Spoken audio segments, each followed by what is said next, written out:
大家好，我係 Gary，歡迎嚟到時事 G 點。今集 Gary 主要同大家分享兩單新聞。第一單就係今個月25號起生效嘅安全帶新修訂規例，係咩情況下冇扣到安全帶都唔使被罰。另一單就係恒生終於被匯豐私有化，私有化後對恒生會有啲乜嘢影響？不同持份者又有啲咩意見？喺開始講落去之前，首先俾 like 同埋撳訂閱掣，睇影片同埋廣告嘅時間越長，就係對 Gary 最大嘅支持，衷心感謝各位網友。今集要講嘅第一單新聞就係安全帶新修訂規例將於本月25日起生效，如巴士座位已裝設安全帶，乘客必須全程佩戴。運輸署今日8號表示，措施包括所有新登記公共同埋私家巴士、私家小巴同埋貨車嘅後排座位，以及特別用途車輛嘅司機同埋所有乘客座位，均需安裝安全帶。期望乘客養成上車扣安全帶嘅習慣。換言之，不論車輛係咪新登記，只要座位已安裝，安全帶、司機同埋乘客均必須佩戴。對於有乘客認為佩戴安全帶可能為佢哋落車時有不便，運輸署助理處長歐家傑表示，交通意外難以預測，但形容安全帶喺意外時會有效發揮作用，花幾秒就可以減少受重傷同死亡。佢又引述研究顯示，佩戴安全帶可減低司機同埋乘客喺迎頭相撞中死亡同埋重傷嘅風險，分別達40%同埋70%。至於執法方面，警方交通總部法例檢討及策劃組總督察莊金印強調，安全帶新規例執行初期將配合各宣傳教育工作，警方會喺日常中進行執法行動。執行初期會盡量向市民講解同埋勸喻。被問到乘客邊啲情況係合理辯解可以作為求情理由啊，莊金印稱警方執法時亦會審視每宗個案實際情況。佢重申安全帶目的係為司機乘客提供保護作用，減少受傷風險，期望養成自動自覺扣安全帶。被問到乘客因安全帶失靈或損壞冇佩戴會唔會被檢控，運輸署表示，確保安全帶正常運作係司機嘅責任，乘客坐嘅座位如有失靈或者損壞，應及時向司機報告。同時，乘客喺可行及安全情況之下，調位到安全帶有效運作嘅座位上。若果遇上執法，乘客可以向執法人員表明所坐嘅座位有失靈或者損壞，執法人員將按情況處理。如導遊因工作需要喺旅遊巴站立係咪違法？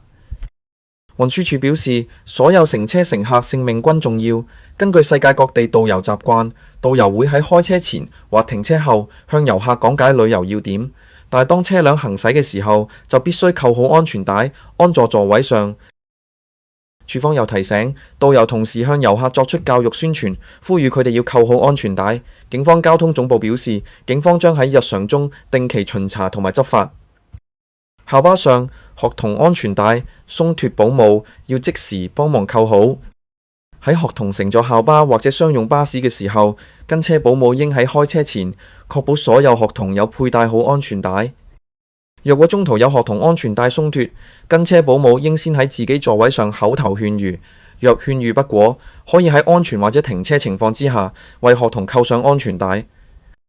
運輸署表示，同警方、運輸業界，包括公共運輸服務營辦商等加強協作，透過網頁、短片向公眾介紹法例要求。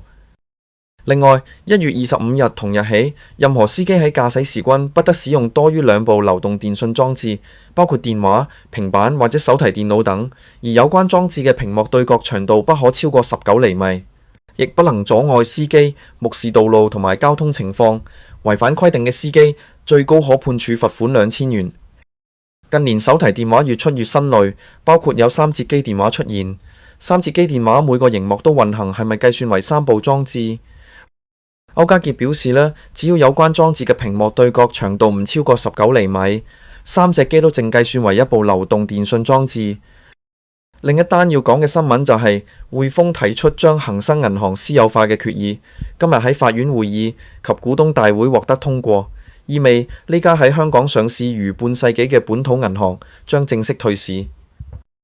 恒指公司早前公布，若該私有化計劃於上述會議獲得批准，恒生銀行股份預期將於聯交所撤銷上市，最後交易日為下周3，2026年1月14號。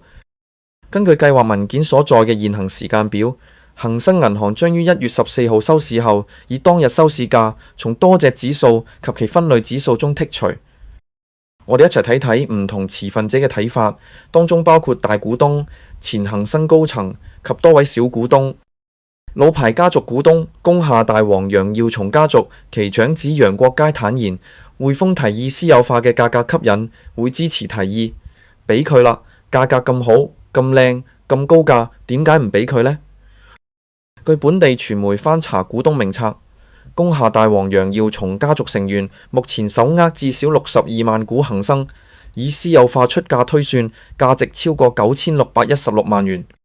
楊國佳接受香港01訪問嘅時候坦言，留意到恒生貸款素質轉差，不良貸款飆升，其實亦都涉及整體香港商業房地產市場疲弱，啲商業樓都冇人租，清盤都冇人要，唔係匯豐攞返，邊個敢要啊？故此，佢認為冇理由不支持私有化提議。而若按匯豐提出嘅每股私有化價格155元計算，楊氏家族可共套現9616萬元。被問及會唔會將資金轉為投資其他銀行股，例如內銀等，楊國佳就回應稱：當然買晶片股、AI 股啦。每個潮流、每個年代就好似時裝咁，興啲咩炒咩主題咯。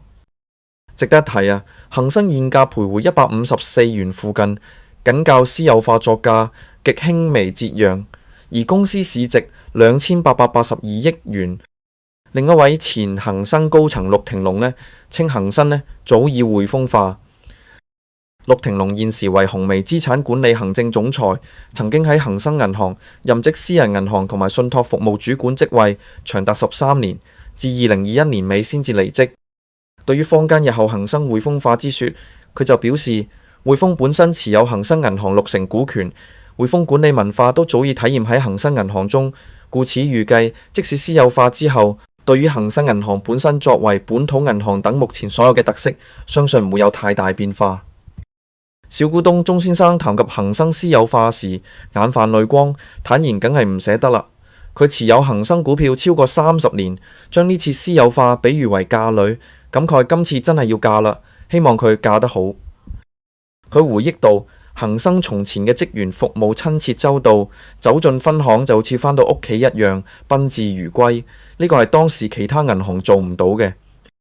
職員甚至會記得客戶姓咩，讓人倍感溫暖。但係近年管理風格轉為前衛，佢感覺服務品質已不如從前。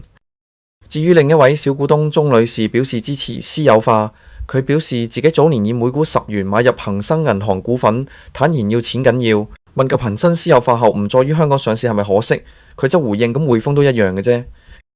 另一位小股東郭先生表示，持有恒生股份40年，已就私有化提議投下反對票，希望唔會成功私有化，主要因為情意結，會覺得唔捨得。佢認為匯豐可以因為商業房地產壞賬去救恒生，但就唔支持私有化，會擔心影響恒生本土品牌獨立性，無論服務定係其他方面都表現好。佢透露，場內有唔同股東就私有化之後，恒生品牌獨立性提出提問，管理層亦都有作出回應。佢會希望匯豐能夠兌現承諾，保持恒生品牌。咁今集就嚟到呢度，我哋下條片再見，拜拜。